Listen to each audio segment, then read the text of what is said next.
Welcome to Contributor Wednesday on Bridge the Gap Network. In this series, you'll hear from thought leaders on a variety of topics dedicated to inform, educate, and influence the senior living industry. Hello and welcome to Bridge the Gap Contributor Wednesday. I'm Christy Cunningham, and it is Sales and Marketing Week again here at Bridge the Gap Podcast.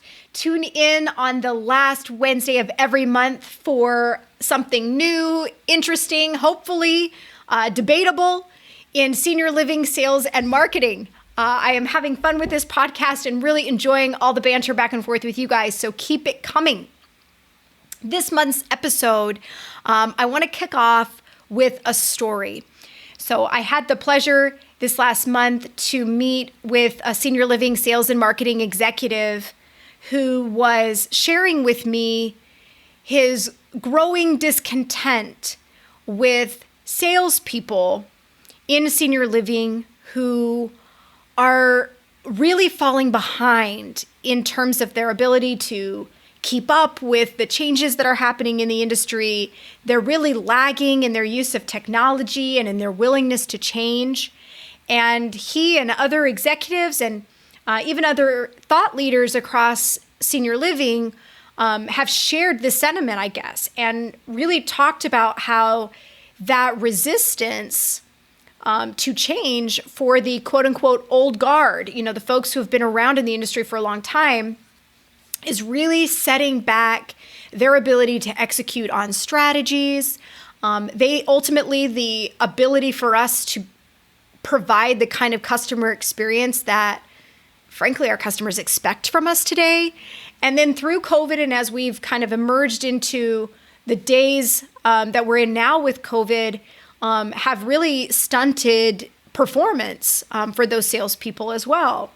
And there were two things about that conversation that really struck me and that is inspiring the topic for today's podcast.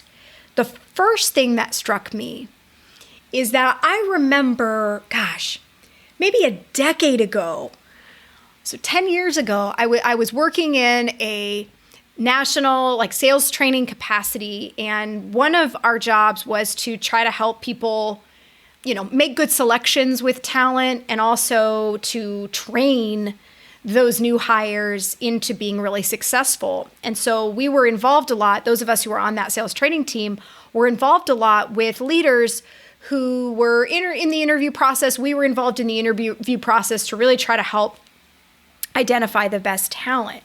And I remember all the way back then, like I said, 10 years ago, there was this kind of growing sentiment that maybe we should steer away from the tried and true established talent that has been around in the senior living industry for a long time. Maybe all of that experience and all of that history, where of course that's phenomenal and hard to replace, it also means that they come with a certain set of habits. It means that they may or may not have ever gone through any formal training. And it might be hard to convince them to change their ways because they've already become convinced of how they're going to be successful or how they're going to work. And it may or may not be exactly compatible with the organization and for the way that we train or the way that we sell.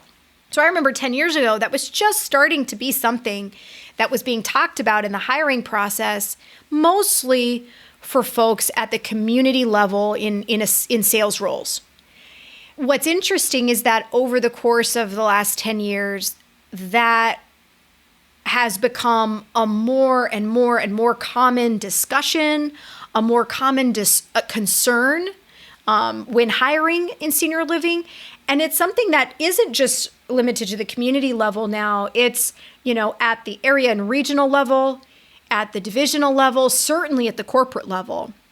There have even been so much as, news articles published with our industry news associations who are highlighting the corporations who are pulling talent in from other industries, particularly to fill C-suite positions. And guys, yes, C-suite positions that would oversee sales and marketing efforts in particular, and really kind of glorifying that strategy of acquiring talent. So when I'm hearing this story by this executive, I'm immediately thinking, well, gosh, yeah, for the last 10 years, we've been talking about whether it's a liability or a strength, and to what degree is it both of those things. And there's this growing trend and growing conversation that maybe we need to be pulling in fresh talent from outside the industry. Well, then that intersected with the third piece, which is, frankly, my own career growth. Like many of you listening, I have spent a lot of years in senior living. And about 3 years ago, recognized some trends taking place that made me feel a little bit nervous about, gosh, I've still got a lot of years left before I can even think about retiring, like several decades here, a few decades. And how am I going to stay competitive when I know so much about senior living, sure, but where there is so much change happening? And I've been on a path really for the last 3 years trying to think about how do I expand my own personal skills, experiences, and education so that I bring a more diverse and a more well-rounded set of those things to the table than just my senior living expertise, right? And so as I'm on the phone with this executive, it's like these dots are being connected between my own kind of architected growth plan, so to speak, this conversation and trend that's happening in senior living, and then this growing discontent from the sales and marketing executives who are trying to push this change.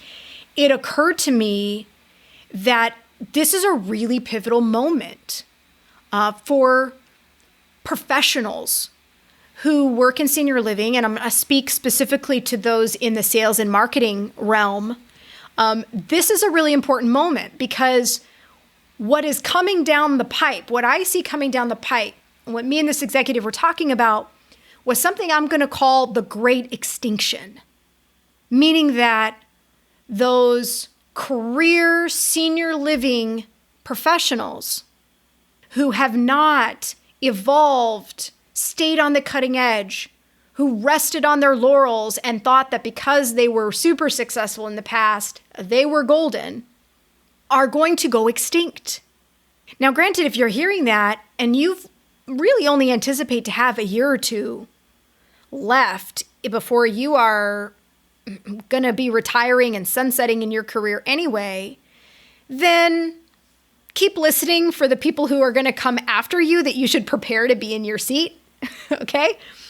But this isn't going to pertain so much to you as it is the people who feel like you've got a little more of a runway than just 1 to 2 years.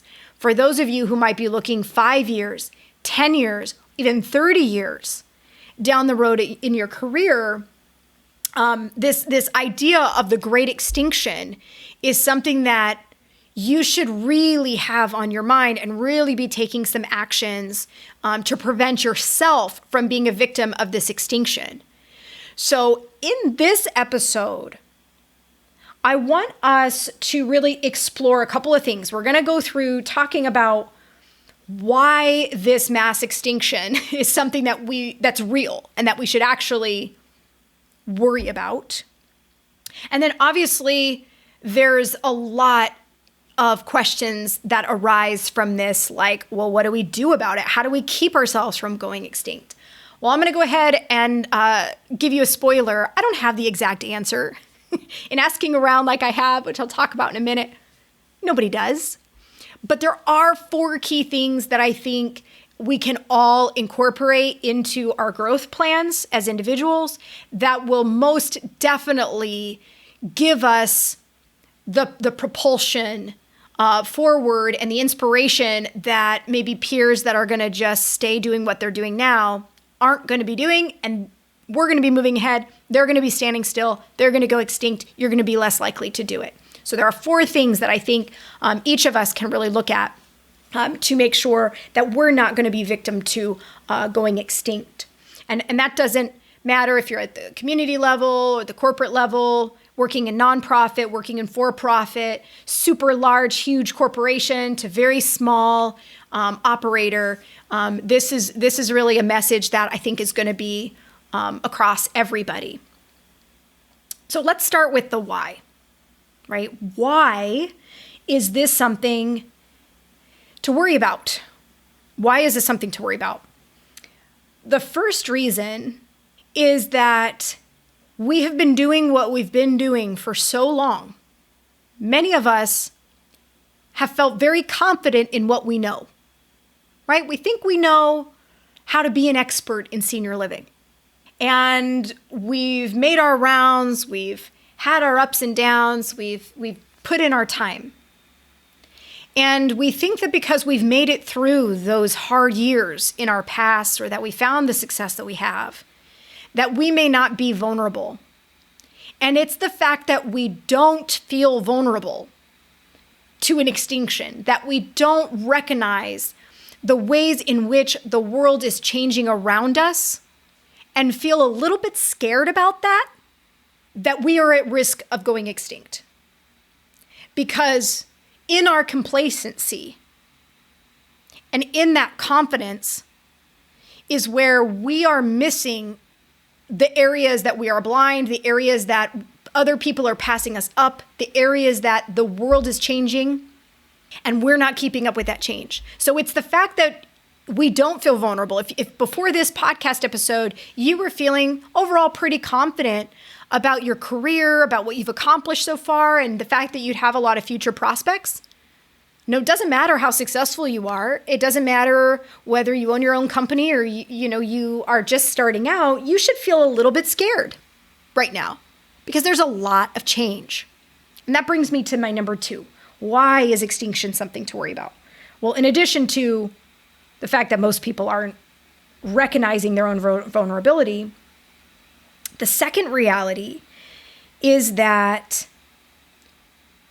the appetite in the senior living industry for our investors, for our owners, for our operators to expand their market share or to increase the rate of penetration within our markets is going up.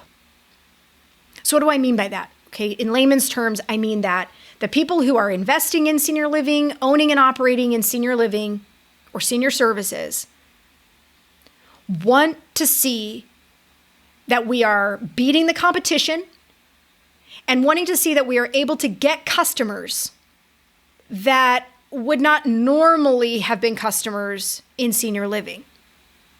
So there's a push to try to renovate our buildings, invent new programs, think about how we can attract new people who wouldn't have otherwise considered senior housing, attracting them to come in. And we know that our customers are changing, right? So here's the danger. Here's why this is such a risk for us to be going extinct, is that there is this push to expand into what hasn't already been done. Yet many longtime senior living folks at every level feel really, really confident about their own expertise. And when I put in perspective like this to people and I say, all that you really know how to do, if you consider yourself to be a senior living expert in today's world, and you've had lots and lots and lots of success in your career, the only thing that you've been able to do is figure out how to get 10% of age and income qualified people to move into senior housing. That's all we've been able to accomplish. All of this expertise, all of this so-called awesomeness, that is all to pull in a measly 10% of age and income qualified people in any market. That's if we're lucky, 10%, by the way, to move into senior housing. So if we were to put that in the context of like a school grade, 10% would be far less than failing, right? Turns out we're not really as great as we think we are. When we consider those numbers, we're not really as great as we think we are at attracting and persuading people to choose our senior housing options. So all we really know how to do is to get the 10%. We don't know how to get 20%. We don't know how to get 30% because if we knew it, we would be doing it. There's enough pressure, there's enough motivation by our investors, owners, and operators to get more of a market share and to increase these penetration rates that if we knew what to do, we would be doing it, right? So the fact that that appetite for increased performance from a market standpoint is going up, and the fact that we have to be humble and honest with ourselves that as much as we think we know, we really only know how to get a pretty small segment of our population to move in, that should make you kind of scared. Because as much as you know, you don't know what you're going to need to know to actually meet the expectations of the people who basically have the power to hire, to fire, to grow, or to die, right? From an organizational standpoint, of course. And that makes us vulnerable to going extinct, because if we can't be the ones to figure out how to expand in those areas, someone else is going to come in and do it. The third reason why this is something for us to worry about is the fact that when you look across the leadership in senior living, and I'll speak specifically to those in leadership in the sales and marketing realm, there are many leaders who I would say are in the sunset of their career. They're going to be retiring in the next handful of years or so. And our ability to succession plan is pretty pathetic, guys. There are many of us who have waited in our lines, right? Younger professionals who have risen the ranks in a very conventional way, waited in line for the next position on the ladder. But the higher you go on the ladder, the less training you're ultimately getting into your roles, the less mentorship you're getting, the less true growth planning you're getting. And I had an experience, like I said, about 3 years ago where I started on this journey of trying to kind of identify what are the things that I'm going to need to know how to do in the next 10 years, and how do I create a reverse growth plan for myself from that. And I started to interview executives, CEOs, people who are sitting in large executive positions with organizations, thought leaders, technology leaders, and asking the question of like, hey, what's missing out there, and what should be there, and what kind of skills, experiences, and education should I be getting if I wanted to be elite in the next 10 years? And interestingly enough, nobody could give me a lot of articulation around that. Like, there wasn't any specific areas that they could suggest for me to focus on, just broadly. And this is a symptom, guys, of the fact that even if you think you're doing okay succession planning, because maybe you've identified somebody in your organization that you think has the potential to rise the ranks, if you're not actively identifying the skills, experiences, and education that person's going to need to be successful by the time they reach those ranks, and helping them get that or build to that, you're not really growing your people. They might as well just be on a conveyor belt moving through their careers. That's not active growth. So we have this push of retirement that's going to open up these leadership positions. You have a lack of leaders who have truly been prepared to handle the issues of tomorrow. And frankly, there aren't enough of those leaders anyway who are even being looked at as potential successors to the folks who are going to retire. So there's that problem. You don't even have enough of those people. But even if you did, they're not prepared enough. So what is that going to leave? It's going to leave a delta from a talent perspective. There's going to be more demand for high performing leadership than what we can actually fulfill with the talent we have within the industry. And that delta is where it's going to be ripe for people from other industries coming in. Right? So for those three reasons, the fact that we don't recognize how vulnerable we are, the world is changing, the demands are changing, and we're not humble enough sometimes to see that we only really know how to get a portion of what we're being driven to try to achieve. So we don't have all the answers and have all the ideas. There needs to be some fresh thinking. And the fact that even just from a pure number standpoint, we don't have the prepared talent to fulfill the needs of the next generation of leaders. So there's simply going to be demand for more people. Those three reasons are why we are at risk of mass extinction and the very least, at risk of really being ceilinged, so to speak, hitting a ceiling in your career and not being able to really ascend much further because you're not going to have the sophistication and the experiences that you're going to need to be successful in a more elite sales or marketing environment that is going to be over the next 10 years evolving, right? So when you're looking ahead and you see, okay, all right, Christy, this is the situation. Maybe I am a little bit vulnerable. Maybe I could be at risk of not reaching the heights that I aspire to reach or being as successful as I want to be. What can I do about it? So there are 4 things, like I promised, 4 things that you can do that are within your power, your control, no matter what organization you work for, to grow and to build a plan for yourself, okay? The number one thing that cannot be debated is that for the more established talent in senior living, the number one thing that's holding you back right now, you're not fluent in technology. So if you want to be competitive, if you want to really make sure that you have a place in the senior living world, fast forward 3, 5, 10 years, you need to go get fluent in technology. I don't mean functional. Don't just survive your technology, but I mean fluent. So I imagine some of you are probably like, oh gosh, now I really have to go learn Excel. Okay? Excel, guys, was so 10 years ago. If you haven't mastered Microsoft Office Suite by 2021, you are not only behind, but you are like almost prehistoric. It definitely needs to be something on your to-do list, but get it done like yesterday. Because yes, you should have the basic skills in Microsoft Office Suite, in Adobe. Those should not be things that you are struggling with at all. When I talk about technology, I'm talking about virtual meeting technologies. I'm talking about even something like Google Documents and understanding how Google Drive works. Sales applications and platforms, different CRM platforms, video creation and sharing platforms.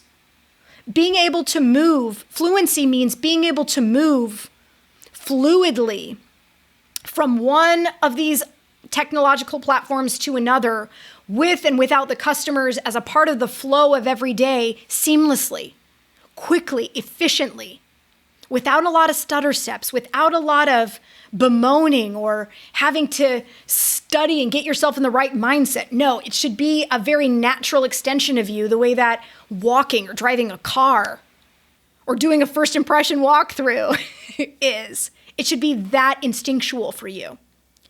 So if you're one of those that when your corporate entity or your organization rolls out some new technology and you kind of huff and say, oh my gosh, this is just one more thing to have to juggle, just one more thing that is really getting in the way of me actually doing my job.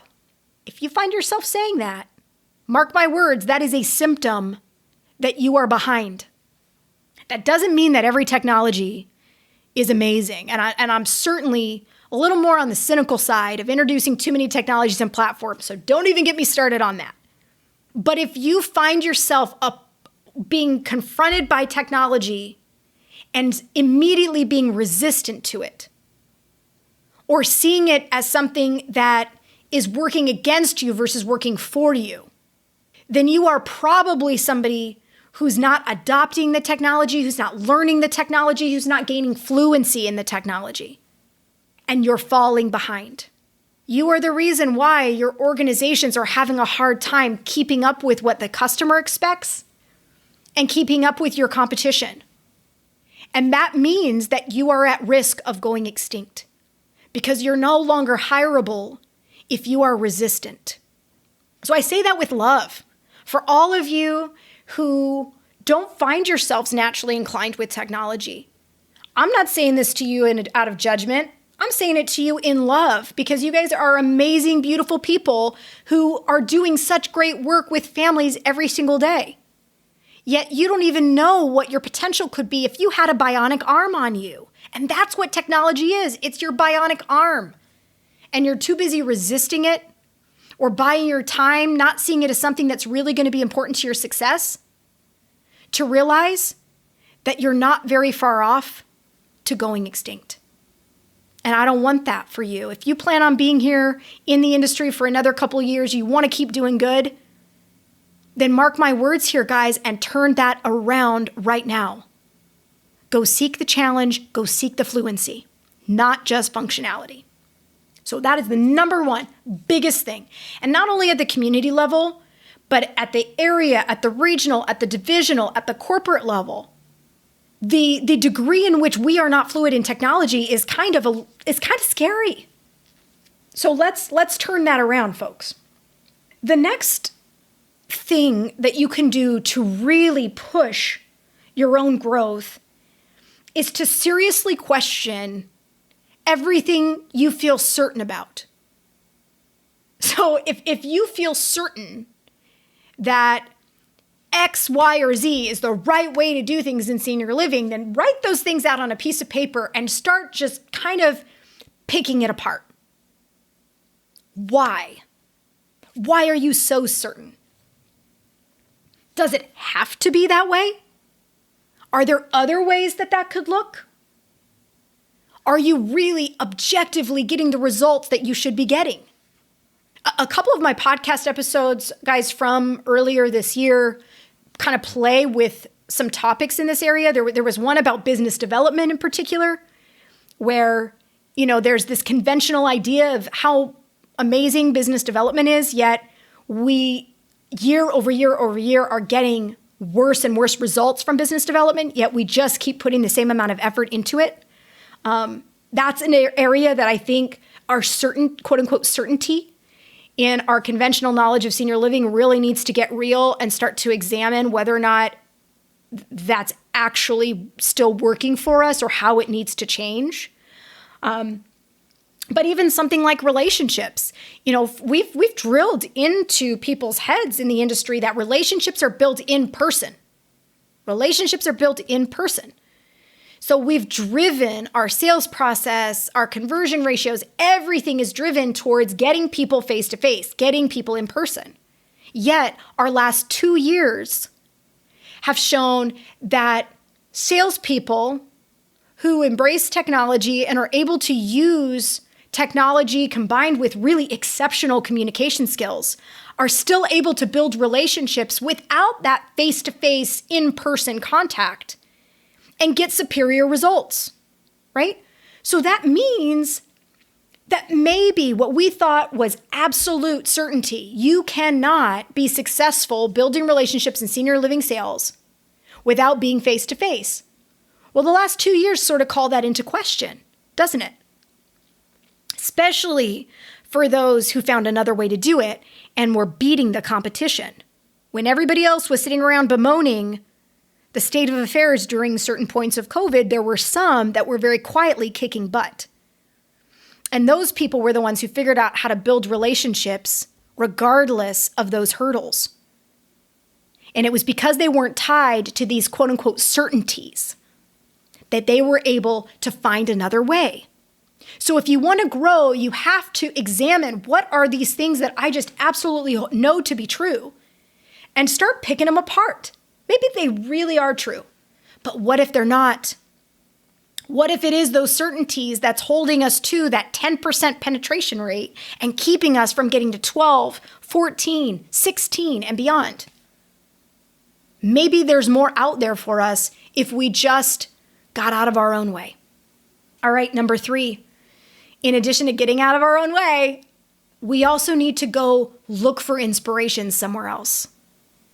Especially if you've been around senior living, if this is kind of where you've grown up, so to speak, or you've spent more than 5 to 10 years in senior living, it's time to go get a dose of diversity and look at other industries and study them.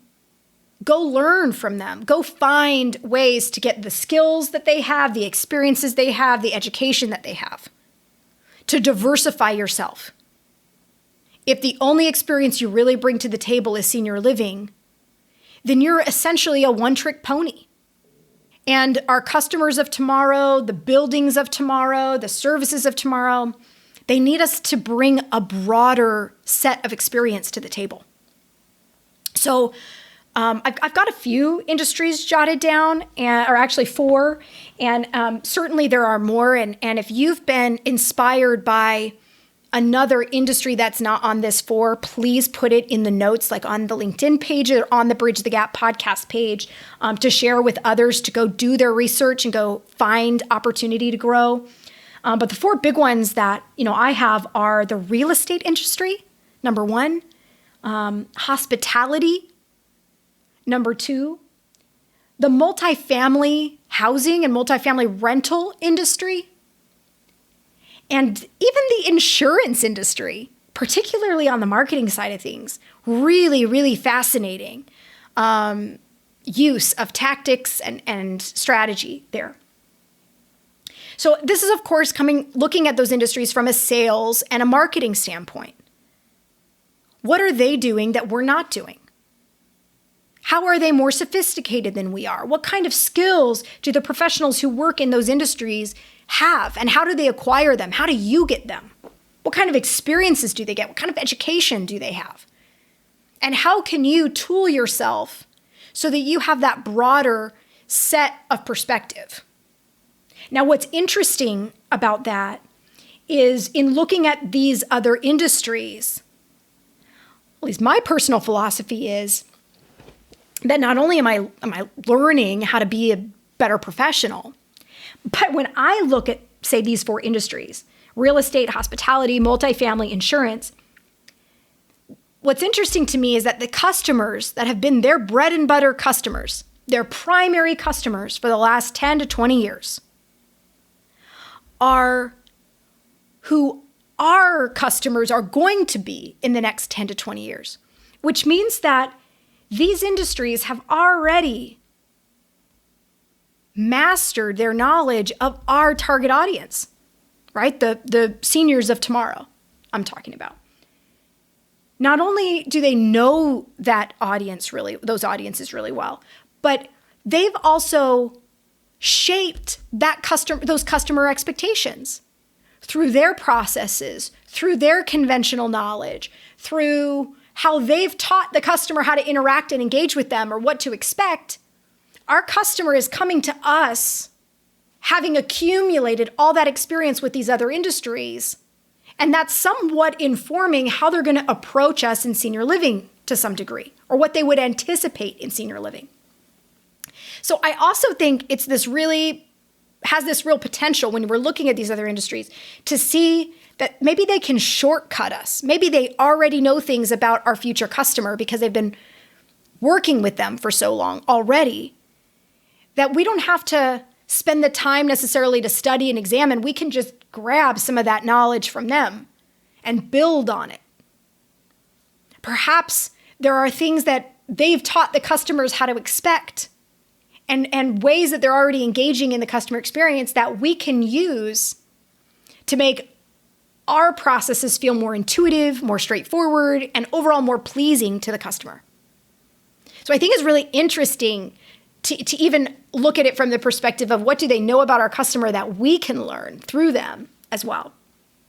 Okay, finally, number 4, seek feedback and mentorship. Seek feedback and mentorship. So go ask your boss, am I a dinosaur? Am I at risk of this great extinction that Christy's talking about? In what ways should I be worried? In what ways will I need to be sharp for the next 5 to 10 years? What is it going to take for me to be elite? And can you help me get there? So a lot of organizations, especially really big ones, can start to feel like big bubbles. And I really recommend, of course, go to your bosses, go to the people within your organization. But I also am a huge proponent for get the heck out of your bubble. Get out of your large organizations. Don't just pick the brains of the people who are all drinking the same Kool-Aid as you, because you're going to get very similar feedback. And it might be helpful stuff, don't get me wrong, but it's not going to be enough to give you the kind of perspective that you need to grow. So get out of your comfort zone. Look at other organizations that you admire. Look I use LinkedIn a lot to connect with people actually like this, where I think folks have really interesting things to say, and I like to follow them, or I see their organizations, executing maybe something in marketing or sales that I think is really awesome, or they're doing it really, really well. And those are the folks that I like to reach out to and say, hey, I think that you're really awesome. Can you connect with me? 9 times out of 10, when I've approached people, humbly and said, hey, I'm looking for feedback. I'm looking for mentorship. I'm looking for ideas about how I can be elite. Would you be willing to give me some time? 9 times out of 10, those folks have been willing to say yes. And I've been so grateful. The people who have given me their time have been so influential. And some of them are folks that I knew. Some are people that I didn't know and I just got connected to on LinkedIn. But they or at our conference or something. But they were so willing to share their time and, help me grow. And I don't think that there's enough of that out there. I think sometimes it can be too anxiety producing, or you feel too weird, or because you don't already know each other or have a mutual connection, it just feels too awkward to just say, hey, I want to pick your brain. But it's actually a huge compliment. And at least in my experience, people have really taken it that way, and they've really been so generous in their help. And I've taken those notes, I've kept those notes, I look at them often and use it to help propel me to, the things that I want to accomplish and the skills, experiences, and education that I still want to go after in my career. So I really encourage you to do the same thing. Get beyond your organization, seek mentorship, seek feedback. Sometimes mentors stick with you for a long time, and sometimes they're with you for a short time or even a single conversation. It doesn't matter. Don't put so much pressure on yourself. Just go seek the insight from people that you respect, right? So those are 4 things that it doesn't matter who you are, what level you are in an organization, whether you're in sales, marketing, or any flavor of senior housing that there is out there. These are 4 things that each of us can be doing to prevent ourselves from going extinct. So I hope that you've enjoyed this episode and that it's got you thinking about your own future. And it's got you questioning whether you really want to be the resistor in your organizations, the dead weight that's keeping your executives from moving as quickly with the customer and with the change as we need to be competitive. I hope you're questioning that. And that maybe after this, you're inspired to take some of this advice for one of these 4 things and do something with it. Definitely want to hear from you. If you think the Great Extinction is total BS, please let me know. I'd love to debate that with you. If you're going to be at the SMASH conference, which I hope that all of you are, because it is the best senior living sales and marketing conference ever. But the SMASH conference kicks off on October 18th. And there is going to be a part of that conference where we're going to have some table discussions. I think it's called Birds of a Feather. And one of the table discussions is going to be on this topic. And I'm going to be moderating it, which is what are future leaders in the sales and marketing realm going to need to be successful? So if you're going to be at SMASH, or if you're getting online right now to sign up because it's so super awesome, and you need a place to be for Birds of the Feather, and this topic suits you, then come find my table. Would love for you to join in.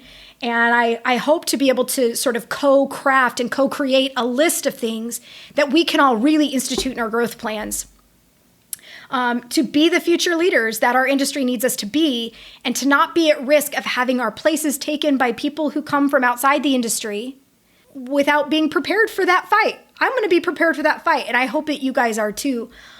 This is an industry that I love, and I know that there are so many passionate people out there just like me, and I want for us all to have very long and healthy and happy careers doing amazing work and getting better and better every day. So hopefully this podcast speaks to you about that. Well, guys, this has been another episode of Contributor Wednesday on the Bridge the Gap podcast. Have a fantastic rest of your month and a great kickoff to October. Take care.